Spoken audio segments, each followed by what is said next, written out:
Hello once again, all my comic collecting friends. It's Matt, Comic Order 410, here doing installment part 29 of my Keys variants and such. And to start off here, I'm going to show some recent pickups.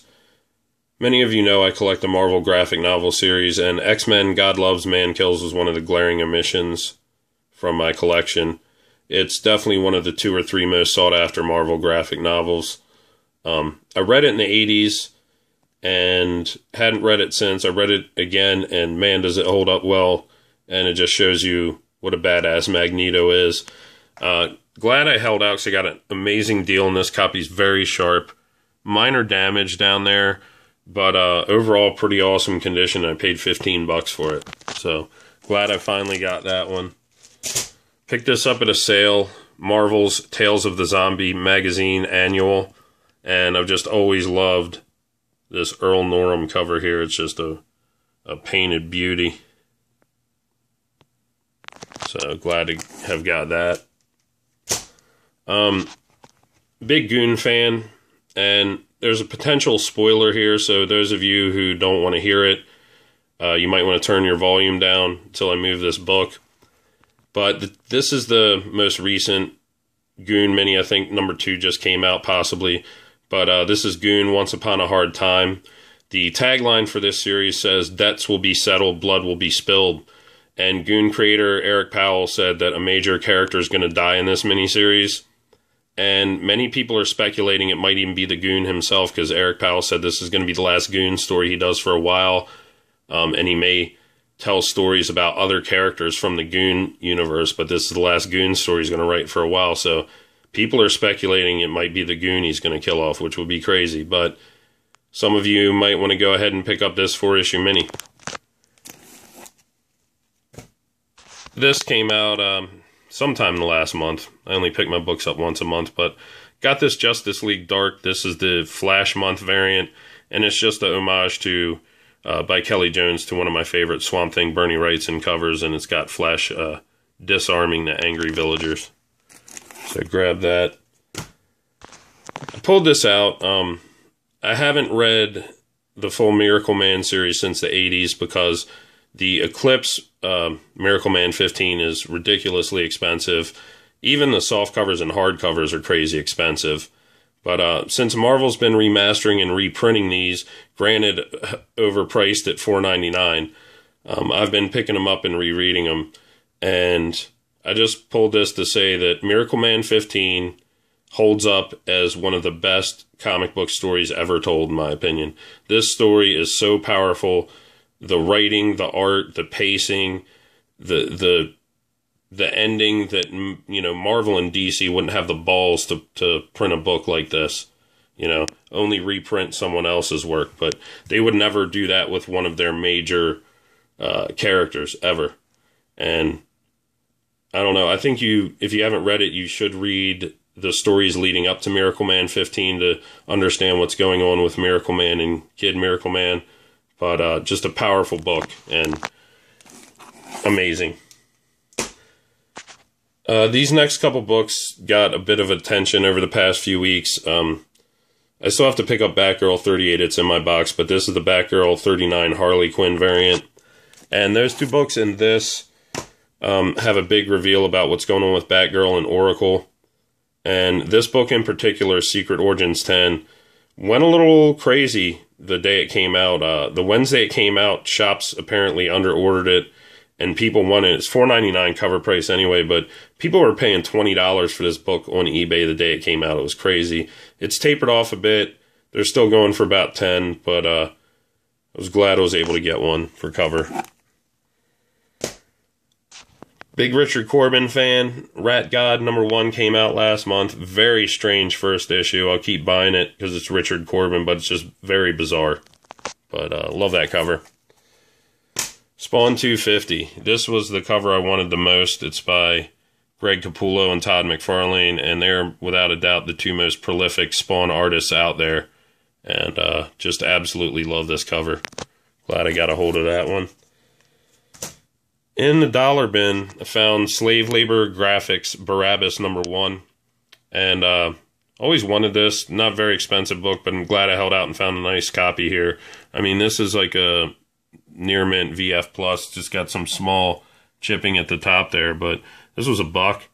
It's got art by Alien Legion's Frank Sirocco, who also did some great work on Marvel's Defenders. Found these in the dollar bin. Disney's Lion King, #1 by Marvel. And I also got #2. Big Disney fan. And got this, this book got a little of attention briefly. Frozen's just so popular with the kids, and this is Disney's Frozen by Joe Books.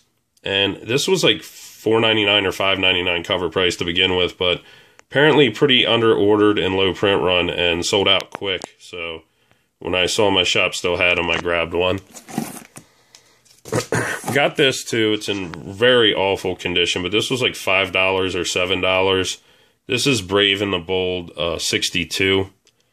And as you can see, it's even got some staining, horrible damage on the spine. It's really rough, but for the price I grabbed it. This is the first Silver Age appearance of Wildcat. Got this at a sale, Frankenstein's Monster #9, and it's got the fight between Frankenstein and Dracula from Marvel's Tomb of Dracula. Epic stuff. Got a 30-cent test cover here to Marvel Premiere #30. It's in really, really nice shape too.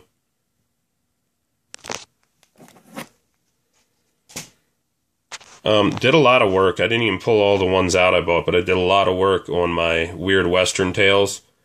Grabbed #14. You know, they were half price, so snatched them up.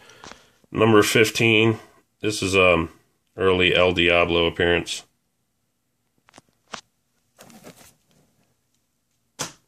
#16. Another El Diablo with the date stamp there. This one I've been looking for a while. It was a rough copy, but I talked them down a good bit, so I bought it. It'll definitely have to be upgraded, but I've been looking for Weird Western Tales 18 because it is the retelling of Jonah Heck's origin. It's got some serious damage on the spine there, but... And got Weird Western Tales #70, and this is the final issue. Lower print run, and it's a pretty awesome copy. That was very reasonably priced. And I grabbed this. It's from later mini in 2001. This is Weird Western Tales #3 of 4, and I just really, really dig this cover. By, who's that? Pastner? Pastner and Larson. Not familiar with Pastner, but I really dig that cover. Let me move a few books here. I've got to scoot over here. Sorry about that. All right. Next up, I grabbed this. It was reasonably priced. This is Creatures on the Loose #10. It does have a date stamp. Definitely not a near mint copy, but not too bad. This is the first appearance of King Kull, and with how cheap all Kull's regular books are, I was shocked to see how much this book goes for in near mint condition. So glad to have that out of the way. This is Xenoscope's Living Corpse #1. And I'm friends with Buzz Hassan and Ken Hazer, who worked on this book. They're a hell of a nice guys, and this is the first series. Dynamite printed, Exhumed, the next Living Corpse series, and they were nice enough to sign this for me. But they're great guys, and if you like horror, the book's a different take on zombies. It's got humor, and their art has gotten even better in Exhumed. And I saw, you know, the pages from the new Corpse miniseries they're working on. Their art's getting better and better. So this is #6 from the Living Corpse Xenoscope series, and this is the cover from the deceased Josh Meadors. Great guy, also worked on Jungle Gym, another book I really like, and he passed away much too young. Next up, some Lobo stuff. Lobo's a great character. I don't really like the way they're using him right now, but I think this is a very, very undervalued key issue. You know, you can get this book, I believe, $20 or less, and this is Omega Men #3, and it's the first appearance of Lobo. And, yeah, Keith Giffen created him.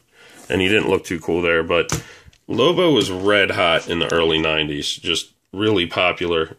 And that's why I think that first appearance is undervalued, because it was worth about $15-20 then. But this is Lobo Zero.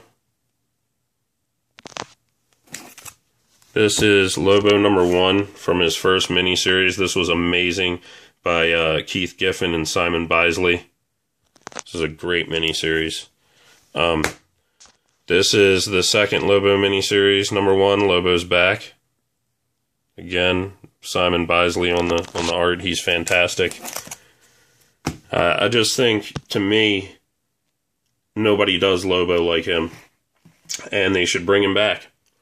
This is Lobo #1 from his ongoing from 1993, during the height of all the enhanced covers.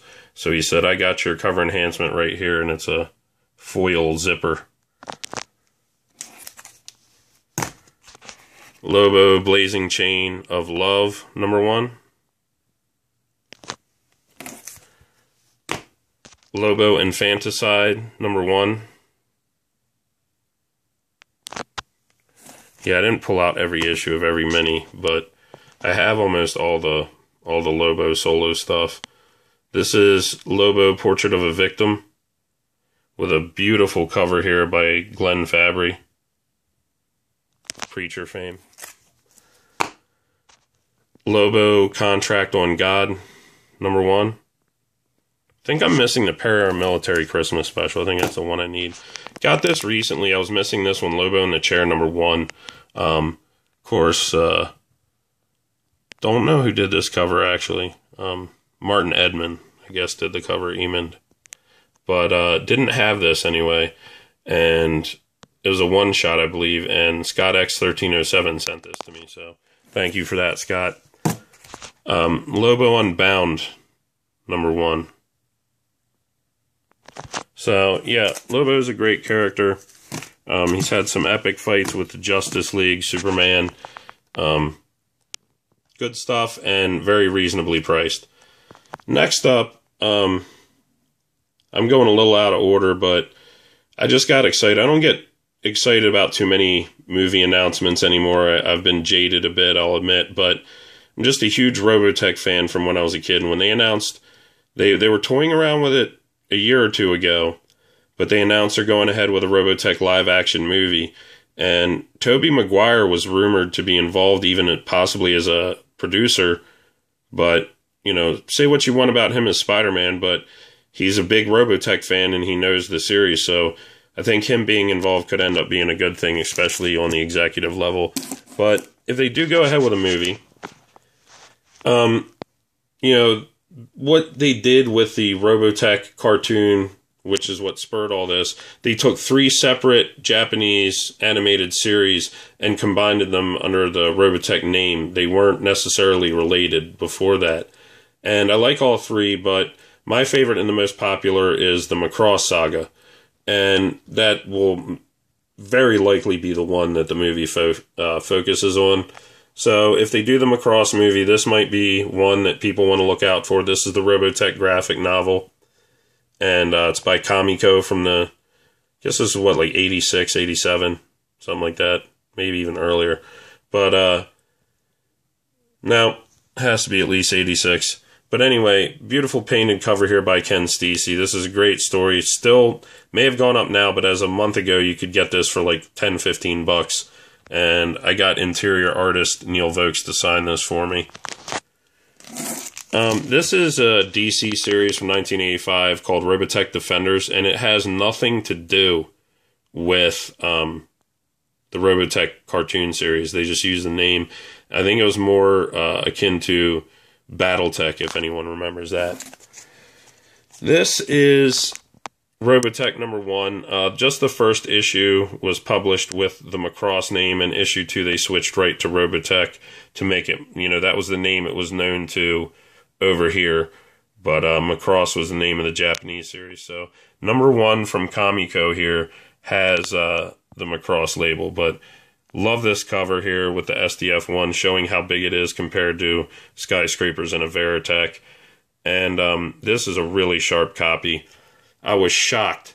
This book, a month ago, you could have got for $20 or less near mint raw. Graded 9.4s are consistently selling for $100 right now. So, kind of nuts, but great series, great book. This, as you can see, issue 2, it now says Robotech and the Macross Saga underneath it. But Neil Vokes did this cover, and I got him to sign it right there. Roy Focker's Veritech fighting right there. And here is Robotech number 3. I actually have the complete run of this. And grabbed some random covers. This is Robotech number 12 with another painted Ken Stacy cover here. Sorry about that. Really dig this painted Ken Stacy cover to Robotech 17. It's a beauty. And here's Robotech number 36. This is the final issue. Moving on, this is the second series, Macross 2, and Viz Select published this, and they were known in the 80s for bringing a lot of the big Japanese manga over. They were like the main publisher of those. They brought over like Fist of the North Star, Crying Freeman, Hirobi, Silent Mobius, a bunch of other ones to America, and I think Maya the Psychic Girl as well. But this isn't as popular as the first Robotech series by Kamiko, but I grabbed it. Very cool. Eternity Comics also did some. They're cheap, but not easy to find. And this is Robotech 2, The Sentinels, number 1. And this is the Robotech 2, The Sentinels Wedding Special. And this might be one people want to look for. I'm going to need to upgrade my copy, but again, these are not easy to find. My buddy Ravage X9 sent me this, and definitely appreciate that. And this special has the marriage of Rick Hunter and Lisa Hayes, so if they do a movie, that could be a key issue to grab there. This is Eternity's Robotech The Invid War number 1. And in the early, I guess maybe even 2004, 2005, but in the early 2000s, Wildstorm did a Robotech series, and they got the guys from Udon Studios involved, which was a brilliant idea. And this is number 0 to the Wildstorm series. Some fantastic covers on these. This is the Robotech source book.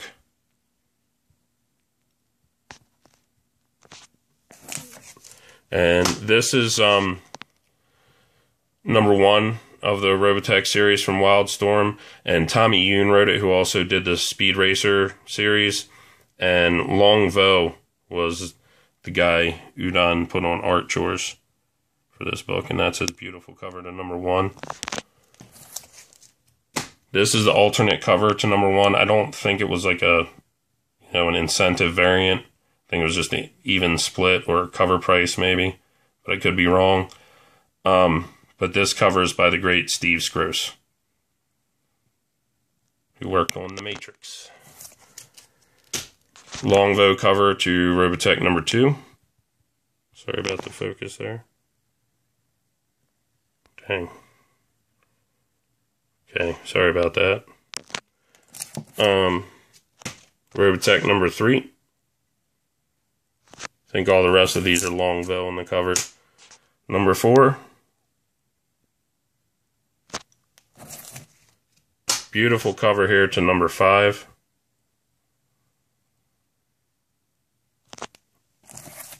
Robotech number 6. And last but not least, Dynamite recently did a 4-issue mini crossover between Robotech and Voltron that was very cool. So, and I believe Tommy Yoon might have been involved with this series as well. But anyway, that's it. Thank you for taking the time to check out my books. I always appreciate it. Everyone take care of yourselves, take care of each other, and enjoy your comic books.